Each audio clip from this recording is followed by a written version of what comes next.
fiel! Bem-vindos ao canal mais quente de notícias do nosso Corinthians. Hoje temos um programa especial com notícias bombásticas que vão mexer com o coração de todo corintiano, com informações exclusivas e análises de primeira. E olha só, fique comigo até o final para não perder nenhuma informação importante. Após golaço pelo Corinthians, Bidon atrai clubes da Europa e agita o mercado. Breno Bidon voltou a chamar a atenção da Fiel. O garoto, cria do Terrão, foi o grande destaque do Timão no empate em 1-1 contra o Grêmio, lá em Porto Alegre, com um golaço que levantou até torcedor adversário da cadeira. Com apenas 20 anos, o volante mostrou personalidade, qualidade técnica e mais uma vez colocou seu nome no radar do futebol europeu. A Europa segue de olho no menino. Segundo informações da Itatiaia, clubes de médio porte do segundo escalão europeu já iniciaram sondagens. Não é de hoje que Bidon é observado por olheiros de fora.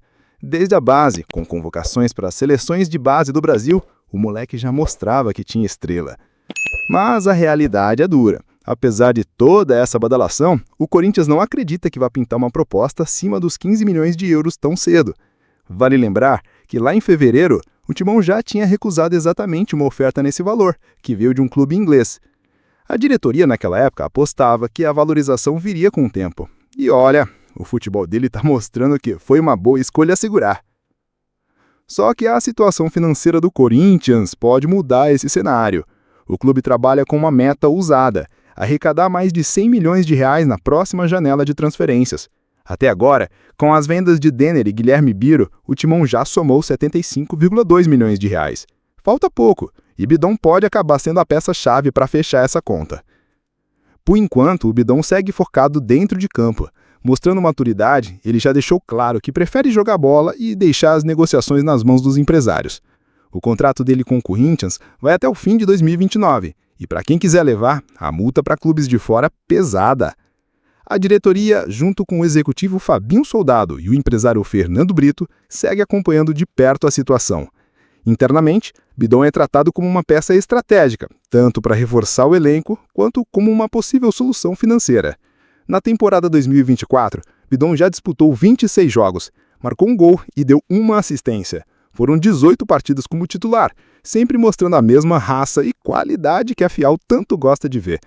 O futebol europeu observa, mas por enquanto o Corinthians segura o craque com unhas e dentes. A situação de Igor Coronado virou um dos assuntos mais comentados entre os bastidores do Corinthians nos últimos dias. Depois de todo aquele papo envolvendo uma possível ida para o São Paulo, que já foi totalmente descartada, agora o Meia recebeu uma proposta oficial para voltar ao futebol árabe. Segundo informações do jornalista Samir Carvalho, Coronado foi procurado por um clube da Arábia Saudita. O nome do time ainda é mantido em sigilo, mas o que já se sabe é que dessa vez a proposta balançou o jogador. Recentemente, uma oferta parecida tinha chegado, mas o camisa 77 nem quis abrir conversa. Agora o cenário é diferente. E tem motivo para isso. Contra o Grêmio, Coronado ficou os 90 minutos no banco de reservas. Dorival Júnior optou por manter o Garro o tempo todo em campo e não deu sequer 1 minuto de jogo para o meia. Isso, claro, gerou um certo incômodo dos bastidores. Além disso, o salário de Coronado pesa bastante. Estamos falando de um dos maiores vencimentos do elenco, cerca de 2 milhões de reais por mês. Isso no momento em que o Corinthians segue precisando fazer caixa e aliviar a folha salarial. Internamente, a diretoria não vê com aos olhos uma possível saída, principalmente levando em conta o custo-benefício e o pouco que o jogador conseguiu entregar desde que chegou ao Parque São Jorge.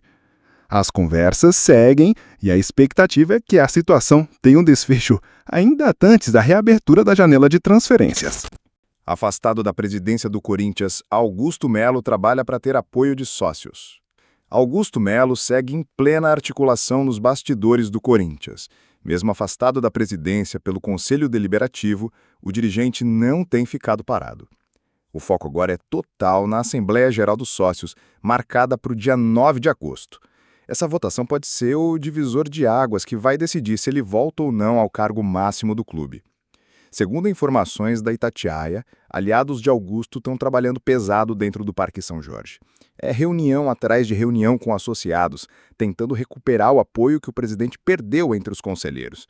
O próprio Augusto Melo tem dado as caras no clube nos finais de semana, batendo papo com os sócios, ouvindo reclamações, buscando apoio direto, tudo na tentativa de virar o jogo. Dentro do Conselho Deliberativo, o clima segue totalmente desfavorável a ele. A derrota na votação do dia 26 de maio já era algo esperado. Agora a estratégia é voltar às origens, buscar força na base social do clube. O mesmo grupo de sócios que o elegeu presidente com larga vantagem na eleição de 2023, quando venceu André Negão com mais de 2.700 votos.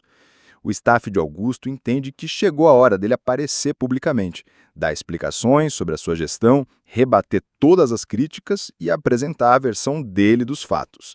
E já tem data marcada para isso. Neste domingo, dia 15, às 21h15, Augusto será um dos convidados do programa CNN Esportes S.A. A expectativa é grande para saber o que ele vai dizer sobre tudo o que vem acontecendo no clube. O afastamento de Augusto Melo foi motivado principalmente pelas suspeitas de irregularidades no contrato de patrocínio com a Vaidbet. No dia 22 de maio, ele e alguns ex-diretores foram indiciados pela Polícia Civil por crimes como associação criminosa, furto qualificado e lavagem de dinheiro. Mesmo com a Assembleia se aproximando, os aliados de Augusto também tentam derrubar o afastamento pela via judicial. Eles questionam a permanência de Romeu Tuma Júnior como presidente do Conselho Deliberativo. Alegam que Tuma já deveria ter sido afastado pela Comissão de Ética e que o cargo deveria estar nas mãos da Maria Ângela de Souza Ocampos, a primeira secretária do Conselho. O nome de Anderson Talisca voltou a incendiar os corações corintianos. Durante o programa Os Donos da Bola, o meia-atacante de 31 anos falou do sonho de um dia voltar ao Bahia, seu clube de formação. Mas quem roubou a cena mesmo foi o craque Neto, que não deixou barato. E mandou o recado na lata, com a voz de milhões de corintianos espalhados pelo Brasil. Antes de voltar pro Bahia, tem que passar pelo Corinthians. Vem jogar no Corinthians pra você sentir o que é Corinthians. E foi aí que a chama da esperança reacendeu de vez na Fiel. Nas redes sociais, a torcida já começou aquele movimento que a gente conhece bem. São milhares de mensagens, montagens com a camisa do Timão, pedidos, cobranças. É a Márcia Alvinegra fazendo barulho como só ela sabe fazer. E a verdade é que o destino de Talisca parece, cada vez mais, apontar para Parque São Jorge. Não é de hoje que o jogador fala do carinho pelo Corinthians. Lá atrás, numa entrevista ao canal Gold, ele abriu o jogo sem medo. Se um dia eu voltar para o Brasil, o time que eu sonho jogar é o Corinthians. Sou torcedor desde moleque. Isso vindo de um cara que já jogou ao lado de Cristiano Ronaldo, brilhou na China, na Turquia e fez história em vários clubes mundo afora. Mas o desejo de vestir o manto alvinegro segue vivo no coração do jogador. E vamos combinar, o momento é favorável para esse tipo de sonho virar realidade. O Corinthians está se reconstruindo, tentando voltar a ter protagonismo, e nomes de peso são tudo o que a torcida espera para mudar o patamar desse elenco. Além disso, Talisca hoje está no Fenerbahçe, mas com o mercado do futebol girando forte, principalmente com a abertura da janela do meio do ano, tudo pode acontecer. O Timão precisa de um meia com qualidade, chegada na área e que saiba decidir jogos grandes. E se tem alguém que pode entregar isso, é ele. O torcedor já começou a fazer a sua parte. Agora, o que não vai faltar nos próximos dias é o famoso "Vem pro Corinthians" tomando conta da internet. Quem sabe o destino não resolve dar aquela focinha. Afinal, se tem uma coisa que a história do Timão nos ensinou, é que quando a Fiel quer, ela faz acontecer.